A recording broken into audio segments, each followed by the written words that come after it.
절박함과 절실함이 있어야 세상을 바꿀 수가 있습니다. 잠언 8장 17절 말씀을 보십니다. 나를 사랑하는 자들이 나의 사랑을 입으며 나를 간절히 찾는 자가 나를 만날 것이니라. 아멘.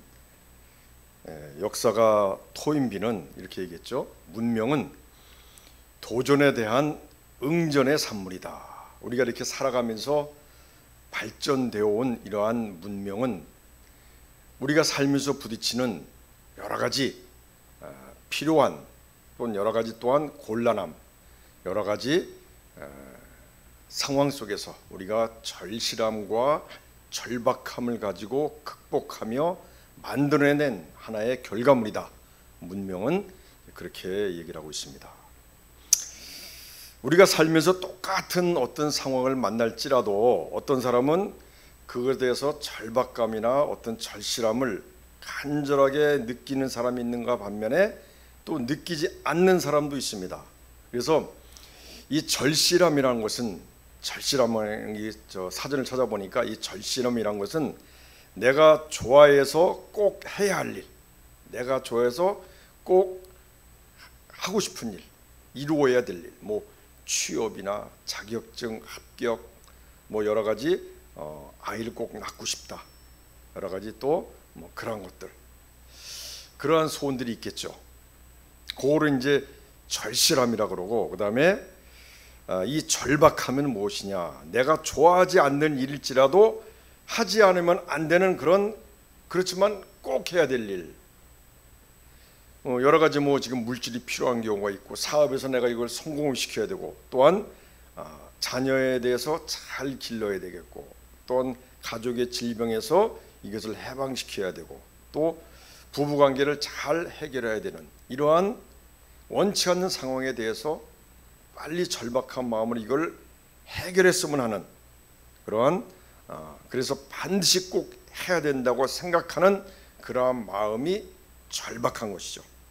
그러니까 이런 동일한 문제를 당해도 절실함과 절박함을 못 느끼는 사람들은 비록 내가 이제 좋아해서 꼭 하고 싶은 일이 있었을지라도 이러한 절실함을 느끼지 못하는 사람들은 그냥 힘들고 어렵고 부딪히면은 나는 어쩔 수 없어, 안 될 수밖에 없어.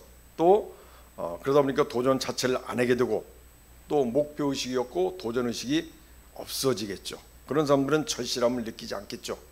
모든 것이 만만치 않으니까. 그렇게 해서 이제 다른 사람에게 이제 굴욕을 당하고 어떤 비굴한 일을 당할지라도 그때뿐이고, 그리고 그로 인해서 자기가 속한 공동체나 가족이 어떤 불명예를 당해도 그때뿐이고 그냥 넘어가는 그런 사람들도 있습니다. 또 이제 이 절박함을 느끼지 못하는 사람도 있습니다. 자기 자신의 어떤 위기, 또한 문제가 왔을 때 가족에, 또한 여러 가지 원치 않았던 그런 환경이 생겼을 때 이것을 절박함을 가지고 반드시 내가 해결해야 된다 이렇게 생각하는 사람이 있는 반면에 그냥 포기하거나 두려워하거나 용기가 없거나 또 그거를 회피하거나 그러다 보니까 도망가는 사람도 있는 거죠.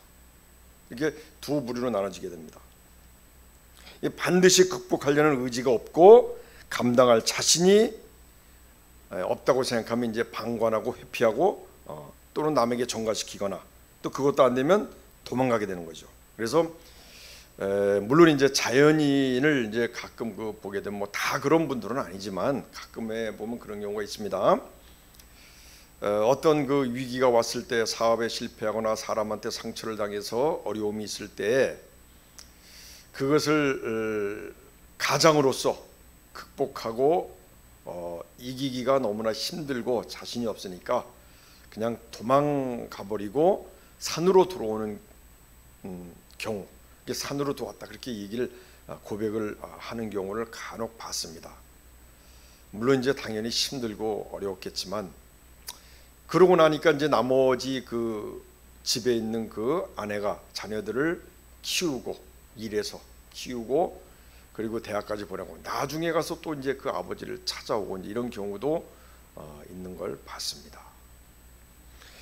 자, 우리 성경에서는 에베소에 보면 아버지는 그 집의 가장으로서, 그리고 그 가족을 위해서, 아내는 그 남편에게 복종을 해야 되지만 대신 그 아버지는, 남편은 그 가정을 위해서 생명을 다하라 했습니다. 예수님이 교회에 한 것 같처럼. 그러니까 이 가정이라는 것은, 가정에 어떤 일이 생겼을 때, 자녀에게 어떤 일이 생겼을 때는 정말 생명을 다해서 그 가족을 지키고 가정을 지켜야 되는 그러한 의무가 있는 것이죠. 그래서 그런 절박함을 느끼고 그것을 극복하기 위해서 목숨을 다해서 노력하는 그러한 가정이 되어야 된다는 거죠. 그래서 이 절박함과 절실함에 대해서 내가 꼭 해야 될 일에서 반드시 해야 되겠다고 마음을 먹고 뒤로 물러가지 않는 절실함, 또 내가 원하지 않는 상황이 되었을 때에도 내가 이것을 감당하고 극복해야 되겠다는 그런 절박한 마음을 가질 수 있다는 것, 여기에서부터 이제 역사가 바뀌는 것이죠. 그리고 내가 바뀌고 내 가정이 바뀌고 내가 속한 공동체, 나라가 바뀔 수가 있다는 것이죠. 거기서부터 시작이 되는 것입니다. 자, 그래서 이 엘리야를 보게 되면 열왕기상 17장 18장에 쭉 내용을 보게 되면은 이스라엘이 이제 우상 숭배를 했습니다. 우상 숭배를 너무 심하게 했습니다. 바알과 아세라를 숭배했습니다. 그래서 이 바알은 그 당시 이제 풍요의 신이고, 또 뭐 비와 천둥의 신, 뭐 번개의 신, 그래가지고 모든 걸 다 농사를 다 책임져주고, 또 여러 가지 풍요롭게도 해주고, 또한 여러 가지 보면은 또 여러 가지 또 음란에 관계된 그러한 신이기도 합니다. 이 이세벨이 사실은 자신의 아버지 이름이 이제 두로왕의 엣바알이라고 하는데, 다시 말하면 바알에게 바쳐진 자라는 이름의 뜻을 가지고 있는 이세벨의 아버지가 엣바알입니다.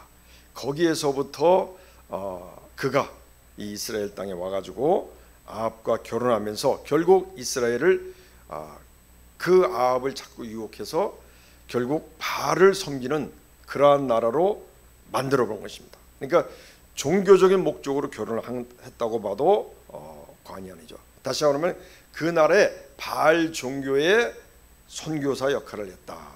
우상 숭배와 음행, 뭐 성적으로 영적으로 여러 가지, 또한 술수, 주술, 복술,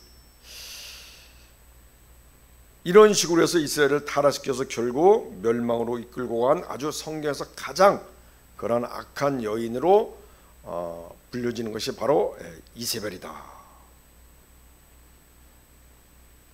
아합은 이제 이세벨과 결혼해서 이스라엘 역사상에 가장 가증한 우상 숭배자로 불리게 되었습니다.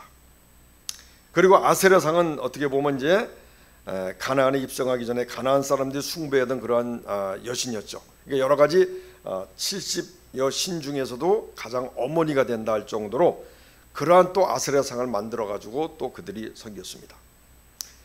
하나님은 도저히 이러한 꼴을 볼 수가 없는 거죠. 그래서 이제 엘리야를 갖다 출현시키면서 엘리야를 통해서 하나님께서는 이제 이 땅에 너희들이 원하는 바알과 아세라가 풍요의 신이고 농사의 신이고, 또한 비의 신이고, 또 여러 가지 천둥 번개의 신이라면 내가 한번 이제 이 땅에 한번 가뭄이 있게 하겠다.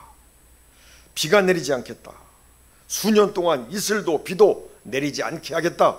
이렇게 엘리야를 통해서 이렇게 선포를 했습니다. 예언을 했습니다. 그리고 이제 엘리야는 숨어버렸습니다. 이때 이제 사르밧과 아부도 만나고 또 까마귀한테 여러 가지 고기와 밥을 얻어 먹었습니다. 자, 근데 이 신명기 11장 16절에 보면은 우상 숭배하면 비를 내리지 않아서 굶어 죽는다고 이렇게 이미 말씀하셨습니다. 그렇기 때문에 이제 여기에 따른 하나님의 저주가 이곳에 임했다고 볼 수가 있는 것이죠. 이스라엘 땅에 이제 만 날이 간 다음에 성경에서 보니까 많은 날이 가고 제3년에 하나님이 다시 엘리야를 통해서 명령을 했습니다. 아합을 만나서 비를 내릴 것이니까 이제 아합의 바알 선지자 450명과 그 다음에 그들을 모아놓고 엘리야하고 한번談판을 짓자. 누가 진짜 하나님인지, 그리고 백성들을 다 불러 모아서 너희들이 그동안 믿어왔던 신이 누가 진짜 신인지를 한번 여기서 봐라, 이렇게 하면서 엘리야가 그 앞에서 그 천하에 가장 무서웠던 아합 왕과 또한 그들이 섬기는 바알의 선지자, 바알의 전도사, 목사 되겠죠, 지금 말하면. 그런 사람들 450명과 그 다음에 백성들을 다 많고 이제 분명히 볼 것이다, 누가 진짜 하나님인지. 이러한 대결을 벌였습니다. 그래서 불로 임하는 신이 바로 하나님이다 해가지고, 원래 이제 바알은 천둥과 번개의 신으로 알려졌기 때문에 당연히 그들이 믿는 대로 바알이 있다면은 그 제단 위에, 송아지를 얹어놓은 그 제단 위에 불로 임하게 될 것입니다. 그래서 이제 이 바알의 선지자들 보고 너희가 먼저 너희 신에게 계속 한번 구해봐라. 요 제단 위에 너희가 숭배하는 그 바알 신의 불이 이곳에 내리는지 계속 불러봐라. 이제 아침부터 오전까지 계속 이제 그들이 불렀습니다. 바알 신이여, 요 제단에 빨리 불을 내려주세요. 불렀는데 아무 반응이 없습니다. 그러니까 이제 엘리야가 이것을 보고 이제 그들을 조롱했습니다. 담대했죠. 엘리야는 분명히 혼자 있었습니다. 저들은 아합 왕과 백성들과 450명의 바알 선지자들이 있었습니다. 근데 엘리야는 혼자라 했습니다. 큰 소리로 한번 불러봐. 또 너희 신이 지금 묵상 중인가? 아니면 그가 잠깐 나갔나 보다. 그리고 그가 잠들었나 보다. 빨리 가서 깨워라. 이렇게 이제 엘리야가 그들을 조롱했습니다.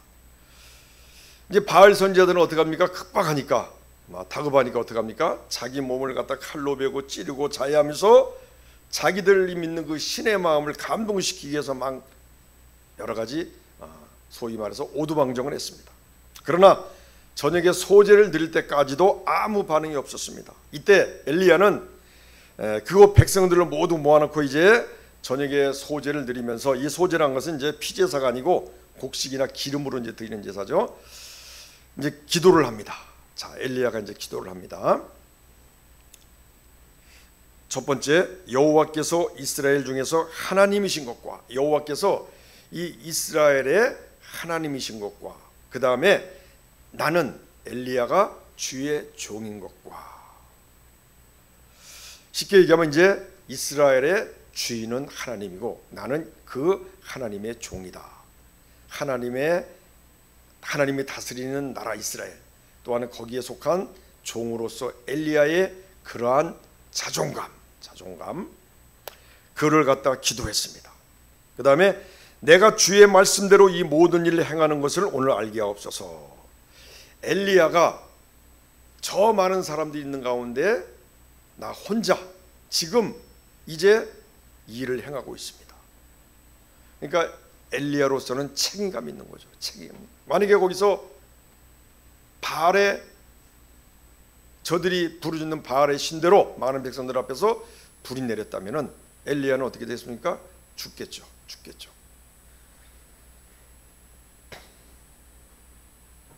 우리도 마찬가지입니다. 우리도 이렇게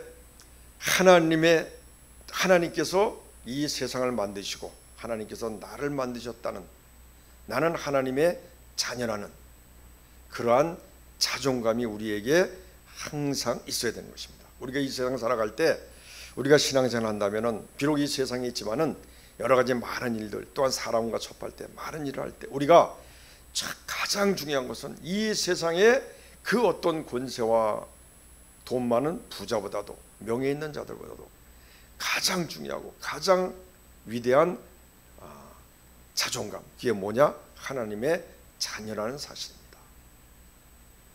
이 세상을 만드시고 나를 만드신 그 하나님 창조자의 아들이란 것입니다. 그렇기 때문에 우리는 아빠, 아버지라고 부를 수 있는 존재가 되었다는 사실. 누구도 거치지 않고 내가 다이렉트로 하나님 앞에 고하고 그 다음에 대화하고 그리고 간구할 수 있는, 나의 천국권을 찾아낼 수 있는 그러한 귀한 존재, 이것을 우리가 먼저 알아야 되는 것입니다.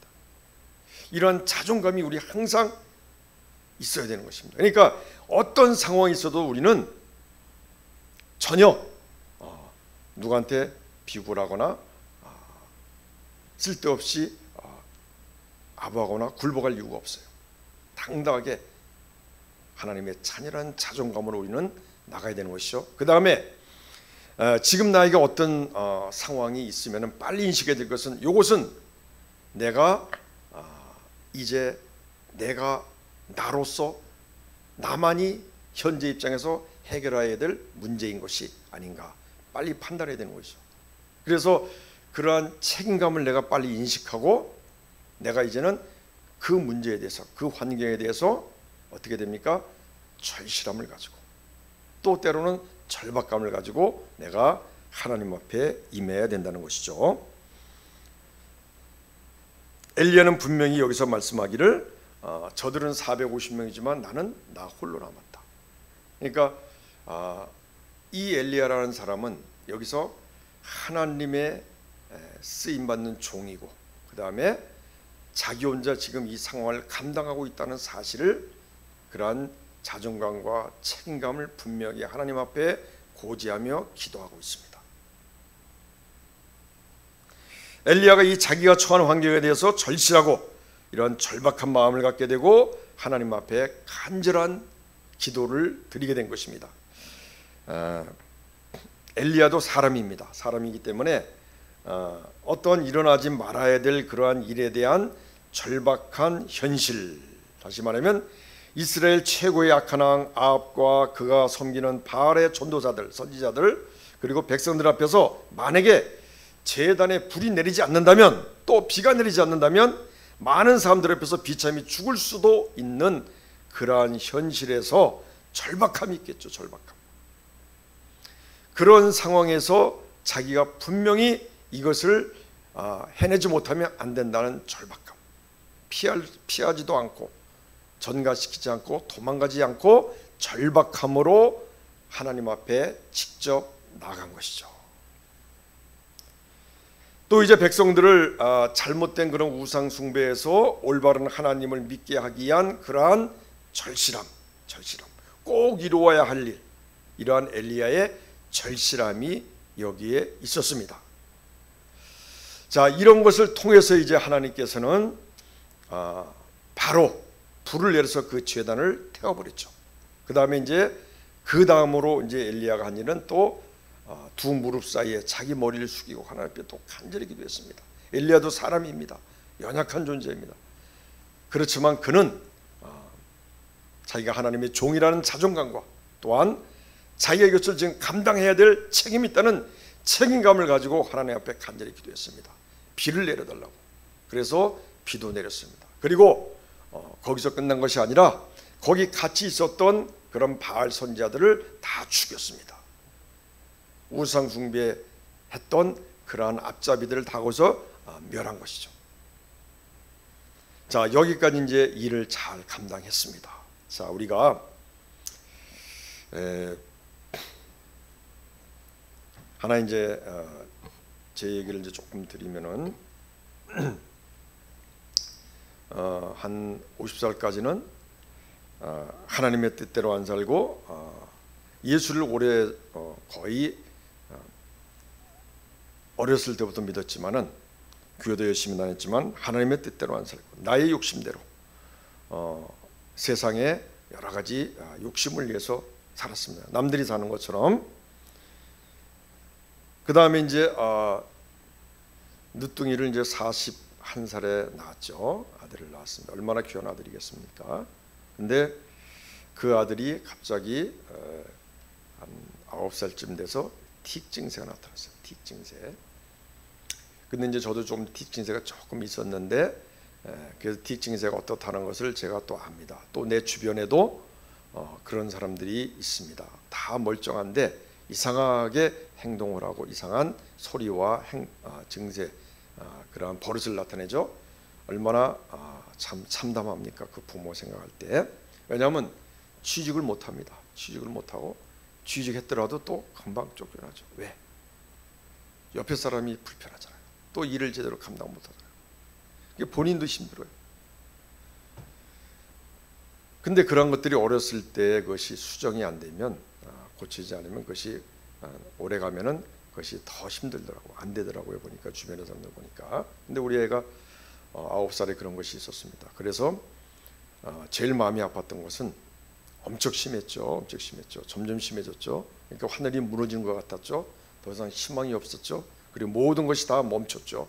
거기에 모든 것이 결국은 이제 포기하고 낙심하고 도망갈 수도 없잖아요. 왜? 그 애를 생각해서.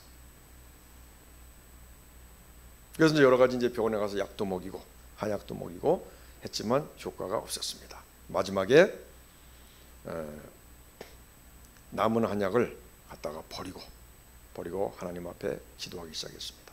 그래서 5일 금식을 4번을 하고, 그 다음에 밤에 잘 때는 그 옆에다가 손을 내 손에 얹고 그 옆에서 이제 각방 쓰면서 거기서 기도했습니다. 손을 붙잡고 그렇게 계속 기도했습니다. 그렇게 하면서 또 철에 하나 가서 기도할 때 혹시 잠들까봐 눈을 뜨면서 십자가를 쳐다보면서 기도를 했습니다. 이렇게 꼬박 세우며 기도를 하고, 오직 이거 아니면 다 끝이다, 이러한 믿음으로. 그러니까 믿음이 있는 거죠. 하나님의 자녀라는, 나는 하나님의 자녀고 또한 하나님의 이 땅에서 종으로서의 신분을 가지고 있다. 감당해야 될 일이 있다. 이것도 내가 감당해야 될 일이다. 또한 이 아이에 대해서 내가 기도하지 않으면, 내가 인식하고 내가 먼저 깨닫고 이렇게 살아서 안 된다는 걸 알기 때문에 내가 기도하지 않으면 누가 기도하겠나, 이러한 책임감을 가지고 그렇게 기도를 한 거죠. 그렇게 하다 보니까 이제 1년 정도 지나면서 하나씩 없어지면서 점점 완전히 없어지더라고요. 자, 그래서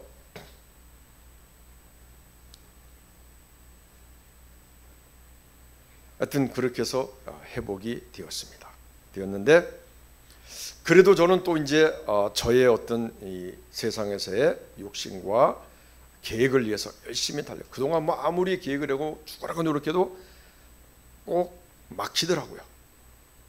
어떤 시험을 준비하면 한 일주일 전에 뭐 맹장이 터지거나 문제가 생기나 그래서 꼭 막히더라고요. 근데도 깨닫지 못했죠. 근데 이제 아이를 통해서 깨닫겠는데 그것도 또 못 깨달았어요. 그러니까 이제 제가 또 불안장애, 우울장애 이런 걸 통해서 극심하게 고통을 당하는 상황이 되었습니다. 그때도 이제 도망가고 싶고 어디 멀리 가고 싶고 잊혀지고 싶었지만은, 그러나 그럴 수 없었던 것이, 그렇게 되면 우리 아들은 어떻게 하겠는가, 이 어린아이는 어떻게 아빠를 생각하면서 살겠는가, 이런 것들이 있어서 이것이 꽉 붙잡고 있는 거죠. 그래서 반드시 승리해야 되겠다. 그래서 성경 말씀을 골방에서 성경 말씀을 가지고 대적하고 싸우고, 그 다음에 말씀으로 하나씩 풀어나가면서, 그렇게 해서 기도하면서 결국은 이제 회복이 된 거죠. 한 5년 6년 그렇게 걸린 것 같습니다. 근데 결론은 보니까 내가 나를 통해서 이 아이가 살았다면은 또 그 아이 때문에 나도 또 살 수 있었던 거죠. 이렇게 서로 어떻게 보면 주고받은 것입니다. 서로 품맛이 한 거죠. 자, 여기서 뭘 얘기를 하고 싶으냐면은,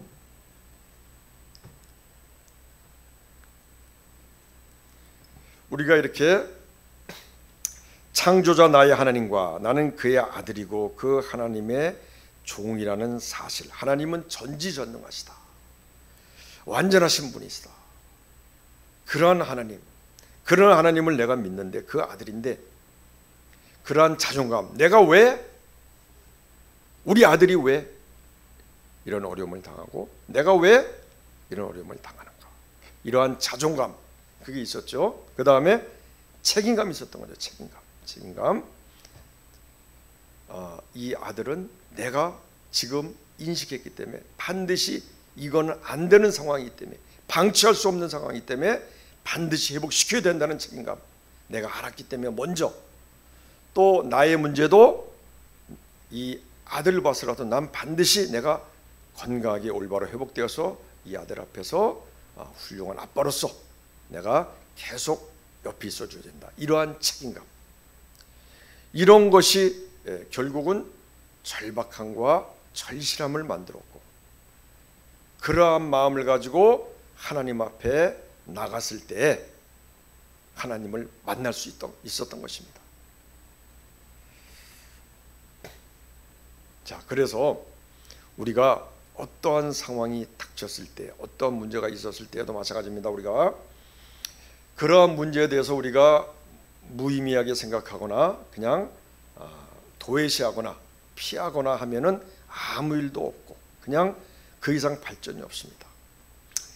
우리의 신앙은 아까 우리 역사가 토인비가 얘기한 것처럼 문명은 도전에 대한 응전의 산물이다. 우리의 신앙도 마찬가지입니다. 우리의 신앙도 그 자리에 머물러 있으면은 이끼가 끼는 거죠. 돌이 머물러 있으면, 바위가 머물러 있으면 이끼가 끼듯이, 또 물이 흘러가지 않으면은 썩듯이 우리의 신앙도 계속 발전되고 성숙되고 진보되고 히브리서 6장에 있는 말씀처럼 완전한 대로 우리가 나가야 되는 것입니다. 이거를 이제 우리가 성화라 그러는 거죠. 그래서 우리의 신앙을 우리가 되돌아보면은 1년 전 신앙과 아니 10년 전의 신앙과 1년 전의 신앙, 또 오늘의 신앙 계속 발전되고 변화되어야 되는 것입니다. 오늘보다 내일이 더 발전되고, 이것을 하나님이 원하시는 거죠. 또한 그렇지 않으면 우리가 어떻게 되겠습니까? 도태가 될 수가 있는 거예요. 도태가. 왜? 끊임없이 방해하고 그렇게 틈을 타는 세력이 있기 때문에 그럴 수밖에 없습니다. 도적질하고 죽이고 멸망시키려 하는 세력이 반드시 있기 때문에 그런 것입니다. 그래서 우리의 신앙은 계속 완전한 대로 나가야 된다. 근데 그 상황에서 우리가 그런 어떤 상황을 맞이했을 때 우리가 절박하고 절실한 마음을 가지고 이것을 우리가 극복하고 그리고 더 나은 다음 단계로 나가야지만 되는 것입니다. 그래서 우리가 한번 예수님을 영접하고 끝나는 것이 아니라는 얘기죠. 끝까지 우리의 신앙은 완전한 대로 더 성숙된 단계로 계속 나가야 되는 것입니다. 그때 그 단계마다 필요한 것이 이렇게 절실함과 절박한 마음으로 하나님 앞에 나가는 것, 뒤로 물러가지 않고 머물러 있지 않고 제자리에 있지 않고 정면 돌파하는 거죠. 직진하는 것입니다. 자, 제가 어렸을 때 시골에 부흥회를 하는데, 옛날에는 부흥회를 많이 했습니다. 그때 이제 어느 전도사님이 서울에서 오셨는데 한 3일을 열심히 이제 인도했습니다. 정말 성실하게 열심히 인도했습니다. 그리고 다 끝났습니다. 그런데 마지막 날 우리 초등학교의 그 후배 아이가 모기에 물렸는데 뇌염 모기에 물려가지고 거의 다 죽어왔습니다. 병원에서는 못 고친다는 걸 이제 그 부흥하는 날 마지막 날 데려왔어요. 근데 이제 부흥회는 끝났어요. 그냥 이분이 끝났으니까 가실 수 있어요. 이거 어떻게 안 되겠네요 하면서 다른 큰 병원에 가보세요. 뭐 이렇게 하면서 가실 수도 있어요. 그렇지만 이분이 어떻게 했는 줄 아십니까? 끝까지 끝났어도 같이 다른 분하고 몇 명이서 계속 기도하고 막 부르짖고, 이분이 무슨 능력이 특별히 있는 것도 아니에요. 그냥 간절히 부르짖고 간절히 기도했어요. 며칠 지나니까 이 아이가 살아났습니다. 회복되었어요. 자, 이 전도사님이 특별한 능력이 있었다기보다는 그는 자존감이 있었죠. 하나님의 종이라는 자존감, 또 책임감이 있었습니다. 왜? 지금 이 아이는 내가 살리지 않으면 그 누구도 살릴 수 없다. 병원도 포기하고 부모도 포기했다. 하나님을 믿고 이 자리에 데려왔다. 그래서 책임감을 가지고 그 아이를 살린 것입니다. 절박한 마음이 있었죠. 왜? 이 절박한 마음, 절실한 마음은 자존감과 책임감이 있는 상태에서 이런 절박함과 절실한 마음이 나오는 것입니다. 자존감도 없고 책임감도 없다면은 이런 절박함, 절실한 마음이 나올 수가 없는 거죠.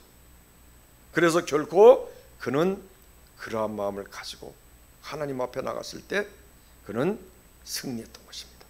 사람을 살렸습니다.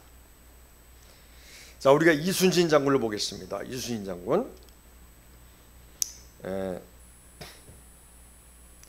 불신자들도 이렇게 얘기하죠. 하늘은 스스로 돕는 자를 돕는다. 이게 무슨 얘기냐면 그 누구든지 뭔가 어떤 목표를 위해서 어떤 문제나 어떤 상황에서 포기하지 않고 낙심하지 않고 절실함을 가지고 절박함을 가지고, 자기가 절실함은 이제 어떤 자기가 하고 싶은 일에 대한 간절한 열정이죠. 그래서 이 사전상으로다가 절실함은 내가 좋아해서 꼭 해야 될 거, 포기하지 않고 꼭 해야 될 거, 이런 절실함, 분명한 거 꼭 해야 된다는 거. 그다음에 절박함은 내가 좋아하지 않는 일이지만은 하지 않으면 안 되는 그러한 꼭 해야 될 일, 그런 건 이제 절박함이다, 이렇게 해석을 했습니다. 자, 그래서 우리도 이런 절실함과 절박함이 없다면은 하늘도 안 돕는다는 얘기죠. 이순신 장군은 이런 절실함과 절박함을 인식하고 반드시 극복해야겠다는 그러한 노력이 있는 가운데 하늘도 도왔다, 이렇게 볼 수가 있습니다. 명량해전에서 이순신 장군은 이제 12척의 배로다가 일본의 배 130척을 갖다가 침몰시켰습니다. 그리고 이 이순신 장군의 배는 하나도 훼손되지 않았습니다. 그대로 유지가 됐습니다.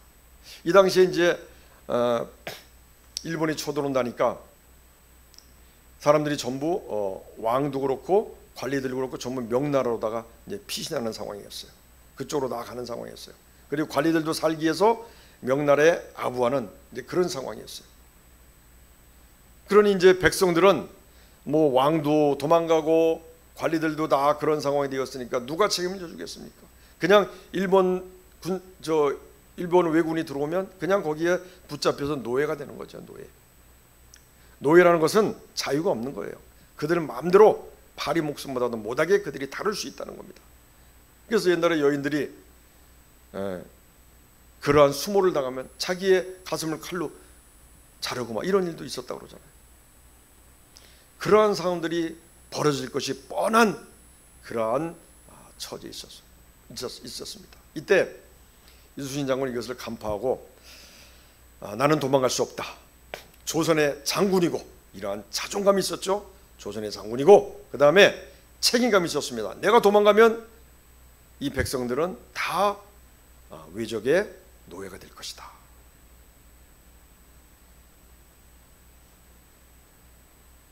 이것을 알았기 때문에 그 책임감 때문에 도망갈 수가 없었습니다. 그렇지만 절박했죠. 절박한 상황에서 그러나 차분하게 12척의 배밖에 안 되지만 그걸 가지고 지혜롭게, 울tur목 싸움인가요? 거기에 가서 지혜롭게 대처해서 결국은 133척을 다 완전히 섬멸시켰습니다.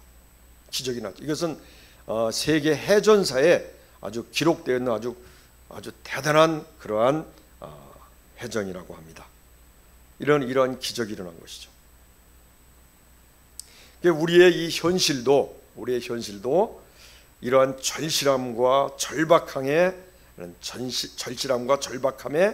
그러한 인식의 여부에 달려 있다는 사실을 우리가 이제 알아야 되는 것입니다. 우리 사람은 연약해, 아주 엄청나게 부족한 존재입니다. 연약한 존재입니다.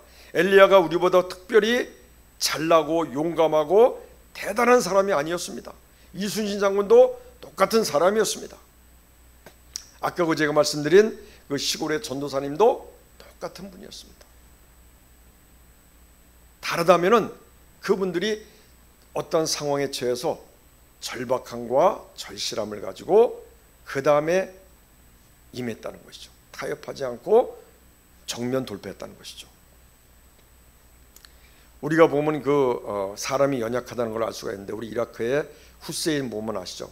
맨날 자기 국민들 앞에서 총을 가지고 막 장전해서 막 이렇게 막 쏘는 척하고 막 용감한 척하고 막 완전히 자기는 천하무적 같은 그런 모습을 보여줬지만 그가 굴 속에서, 땅굴 속에서 그가 잡혀서 끌려 나올 때 얼마나 비굴한 모습을 보였습니까?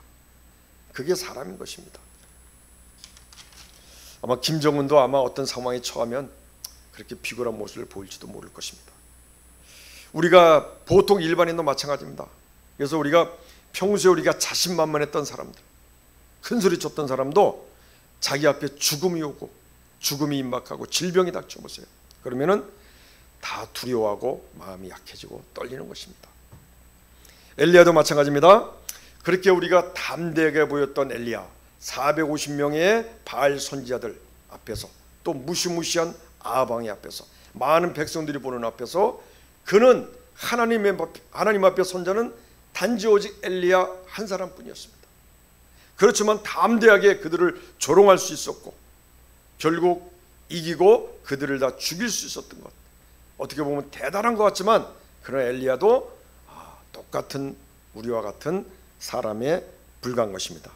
이제 이러한 사건이 끝난 다음에 이러한 사건을 이제 아합이 자기 아내 이세벨에게 이걸 이제 고자질했죠. 그러니까 이세벨이 화가 났습니다. 이세벨은 그 전에도 이 하나님의 선지자들을 많이 죽인 적이 있습니다. 그렇기 때문에 뭐 죽이는 것은 일이 아니죠. 그래서 그 사원을 통해서 통지했습니다. 자, 엘리야야, 너로 똑같이 너가 죽인 그러한 바알의 선지자들처럼 내일 이맘때쯤에 너도 그러한 죽음을 당할 것이다, 이렇게 통지를 했습니다. 엘리야가 이 말을 들은 다음에 불안하고 두려워해서 그 이스라엘은 이제 나라가 길쭉하죠. 강원도만 크기밖에 안 되는데 저 북쪽에 그 갈릴리 호수 근처에 갈멜산에 있다가 저 밑에 부엘세바 맨 밑에 사해바다 끝에서 끝까지 그냥 잠도 안 자고 그냥 단숨에 도망을 갔어요. 엘리야가, 그 대단했던 엘리야가 도망을 갔어요. 무서워서. 그리고 거기에 로뎀 나무에 앉아가지고 기도하는 게 뭐라고 기도했냐? 하나님, 저도 우리 열조에 비교해서 너무 난 부족한 존재입니다. 나를 좀 데려가 주세요. 불안하고 두렵고 낙심되고 그 다음에 무기력한 그런 모습을 하나님 앞에 고백했던 것입니다. 이렇게 엘리야도 연약한 존재예요. 연약한 존재.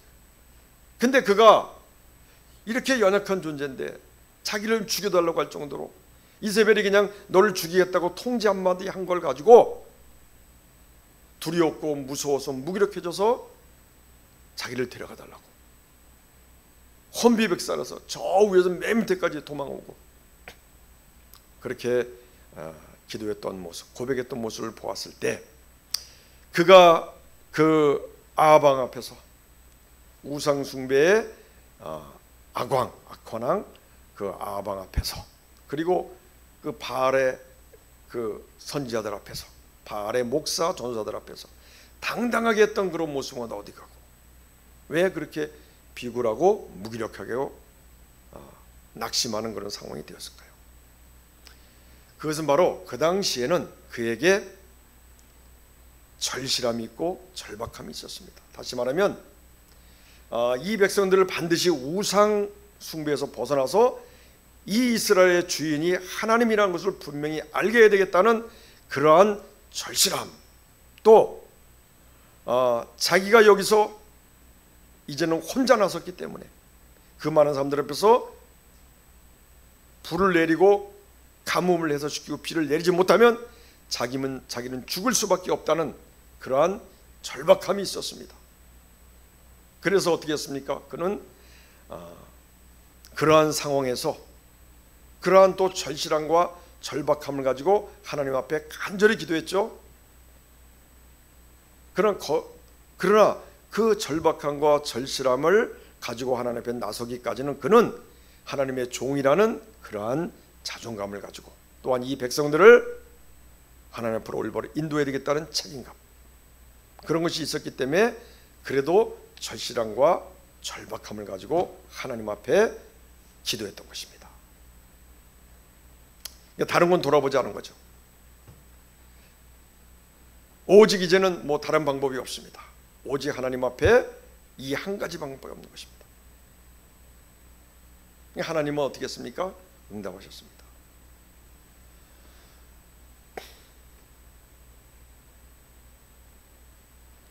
자, 그래서 이 수로보니게 여인의 그 절박함도 마찬가지입니다. 자기 딸이 못된 귀신들에게 고통을 당하니까 예수님께 찾아왔습니다. 그러나 예수님은 그를 어떻게 보면 이제 시험한 거죠. 내가 이방인의 자녀에게 자기 자녀의 떡을 채워 줄 수 없다. 그러니까 어떻게 보면 자존심도 상하고 그래서 당장 박차고 일어날 수도 있지만 그러나 그는 차분하게 맞습니다. 받아들이고 그리고 그렇지만 부스러기라도 주십시오. 이러한 절박함. 그렇기 때문에 그는 살았습니다. 그 딸을 구했습니다. 다윗의 절박감은 또 어떻습니까? 다른 사람들은 다 피하고 자신은 부족한 능력, 오직 물맷돌 하나 돌리는 것. 우리가 봤을 때는 엄청나게 대단한 뭐가 있나 보다 이렇게 생각하지만 그는 절박감을 가지고 하나님께 나아가는 그러한 믿음, 간절한 믿음, 이거밖에 없었던 거죠. 엘리야도 마찬가지죠. 만들어진 어떤 대단한 그러한 능력과 용맹이 있는 것이 아니라 절박감이란, 절실함이란 그러한 믿음이 있었던 거죠. 그걸 가지고 하나님을 바라본 거죠. 그러나 이제 다윗도 마찬가지입니다. 그런 것들이 절박감과 절실함이 상실되었을 때 어느 정도 안정이 되고 모든 것이 풀어지고 해졌을 때 그는 또 어떻게 했습니까? 큰 죄를 지었지 않습니까? 엘리야도 그런 것이 풀어졌을 때 낙담하고 그리고 무기력한 고백을 했던 것처럼 다윗도 마찬가지인 것입니다. 결론적으로 말씀드립니다. 이 절박감과 절실함은 두려움이 아닙니다. 두려움이 아니고 두려움을 이기고 극복하는 그러한 자세다. 이렇게 보면 되는 것입니다. 그래서 이 절실함은 내가 하나님의 뜻 안에서 무엇을 계획하고 반드시 이루어야 한다는 우리 입장에서 이러한 간절함인 것입니다. 두려움과 낙심, 자신이 없어서 포기하는 것이 아닌 하나님을 내가 믿기 때문에 하나님의 자녀로서 하나님의 종의 권세로서 그러한 자존감과 또한 지금 나에게 주어진 이러한 직분이라는 책임감, 내가 할 수밖에 없다. 내가 인식했으니까 내가 감당할 수밖에 없다. 그래서 그러한 마음으로 하나님께 임하는 것입니다. 그렇기 때문에 우리 가정에서도 마찬가지입니다. 왜 나만 이렇게 기도하고 나만 이렇게 하나님 앞에 나가서 내 가정을 위해서 이렇게 기도해야 되나? 그렇게 생각하지 마시고 하나님께서 나에게 주신 그러한 책임감, 나만이 할 수 있는 책임감, 나의 소명이다. 이렇게 생각하시면 될 것입니다. 그래서 내가 반드시 감당해야 될 책임이다. 예수님도 마찬가지 아닙니까? 왜 하필이면 내가 해야 됩니까?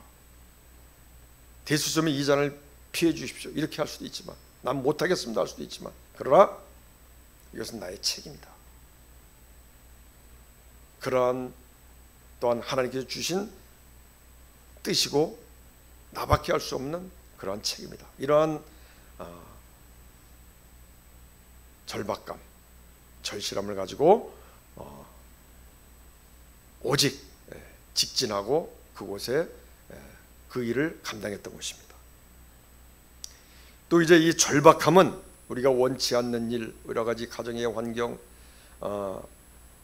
정말 있어서는 안 되는 일, 있지 않았으면 좋겠는 일, 그런 일, 또한 우리가 나가는 길에 방해받는 그런 일들, 그런 일이 닥쳤을 때 내가 방치하거나 포기하거나 도망가거나 회피하지 않고 하나님의 자녀로서 또 하나님의 뜻을 행하는 하나님의 종으로서 그 권세로서의 자존감과 또한 지금 나 외에는 다른 사람이 그 누구도 정확히 인식할 수 없는 그러한 현실을 내가 인식했기 때문에 내가 그것을 인정하고 책임감으로 하나님 앞에 임하는 것, 이것이 절박함인 것입니다. 그래서 우리 성도 여러분, 어차피 우리는 이제 자신에게 주어진 우리는 각자가 하나님의 뜻이 있습니다. 사명이 있고 달란트가 있습니다. 이것을 감당하다가 가로막히는 현실을 닥친다면은 나를 통해 맡겨주신 하나님을 우리가 영어롭게 하는 그러한 일, 그렇게 해서 우리는 생각하고 하나님을 전폭적으로 붙잡고 그리고 절실한 믿음으로 끝까지 우리는 승리해야 되는 것입니다. 또한 원치 않는 어려움이나 방해, 환난, 고난, 핍박이 닥친다 할지라도 그 절박한 심정으로 하나님 앞에 그대로 나가서 끝까지 붙잡고 승리하셔야 됩니다. 그래서 구하는 자에게 구할 것이요 찾는 자에게 찾을 것이요 두드린 자에게 열린다고 했습니다. 그래서 우리가 기도하고 끝까지 그러한 나에게 주어진 그러한 상황에서 우리가 하나님의 자녀로서 하나님의 또한 종으로서 자존감을 가지고 그리고 책임감을 가지고 절실함으로 절박함으로 우리가 하나님 앞에 나간다면 반드시 우리는 승리할 수밖에 없고 나를 통해서 나뿐만 아니라 내 가족, 내 교회, 이 세상 모든 걸 다 변화시킬 수가 있는 것입니다. 그래서 하나님은 당신을 사랑한 자들에게 반드시 사랑을 보여주실 것입니다. 또한 당신을 간절히 찾는 자에게 반드시 하나님은 만나 주실 것입니다. 끝까지 승리하시기를 간절히 축원드립니다. 아멘.